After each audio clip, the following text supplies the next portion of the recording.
ಎಲ್ಲರಿಗೂ ನಮಸ್ಕಾರ. ನನ್ನ ಹೆಸರು ಅಪೂರ್ವ ಮಂಜುನಾಥ್ ಮಾದರ್. ನಾನು 10ನೇ ತರಗತಿಯಲ್ಲಿ ಓದುತ್ತಿದ್ದೇನೆ. ನನ್ನ ಶಾಲೆ ಹೆಸರು ಶ್ರೀ ಉಜ್ಜಯಿನಿ ಜಗದ್ಗುರು ಸಿದ್ದೇಶ್ವರ ಪ್ರೌಢಶಾಲೆ ವರೂರು. ಈ ಚಟುವಟಿಕೆಯಲ್ಲಿ ನಾನು ಸಸ್ಯ ಹಾರ್ಮೋನುಗಳು ಅಥವಾ ಫೈಟೋ ಹಾರ್ಮೋನುಗಳ ಬಗ್ಗೆ ತಿಳಿಸಿಕೊಡುತ್ತಿದ್ದೇನೆ.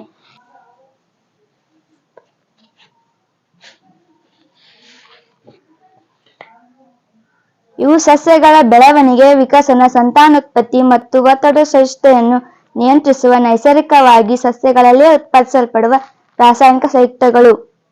ಇವು ಸಸ್ಯದ ವಿವಿಧ ಭಾಗಗಳಲ್ಲಿ ಕಡಿಮೆ ಸಾಂದ್ರತೆಯಲ್ಲಿ ಉತ್ಪತ್ತಿಯಾಗುತ್ತವೆ. ಪ್ರಮುಖ ಕಾರ್ಯಗಳನ್ನು ನಿರ್ವಹಿಸುತ್ತವೆ. ಮೊದಲನೆಯದಾಗಿ ಆಕ್ಸಿನ್ಗಳು. ಇವು ಜೀವಕೋಶಗಳ ಉದ್ದವನ್ನು ಹೆಚ್ಚಿಸುತ್ತವೆ ಮತ್ತು ಕಾಂಡವು ಬೆಳಕಿನ ಕಡೆಗೆ ಬಾಗುವಿಕೆ ಮತ್ತು ಬೇರುಗಳ ಬೆಳವಣಿಗೆಗೆ ಸಹಾಯಕವಾಗಿವೆ.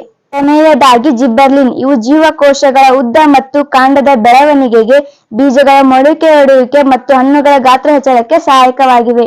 ಮೂರನೆಯದಾಗಿ ಸೈಟೋಕೈನಿನ್ಗಳು. ಇವು ಜೀವಕೋಶಗಳ ವಿಭಜನೆ ಮತ್ತು ಮೊಗ್ಗುಗಳ ಬೆಳವಣಿಗೆಯನ್ನು ನಿಯಂತ್ರಿಸುತ್ತವೆ. ಕೊನೆಯದಾಗಿ ಆಪ್ಸಿಕ್ ಆಮ್ಲ. ಇವು ಸಸ್ಯಗಳ ಬೆಳವಣಿಗೆಯನ್ನು ನಿಯಂತ್ರಿಸುತ್ತವೆ ಮತ್ತು ಪತ್ರರಂಧ್ರಗಳ ಮುಚ್ಚುವಿಕೆ ಮತ್ತು ತೆರೆಯುವಿಕೆಯನ್ನು ನಿಯಂತ್ರಿಸುತ್ತವೆ. ಧನ್ಯವಾದಗಳು.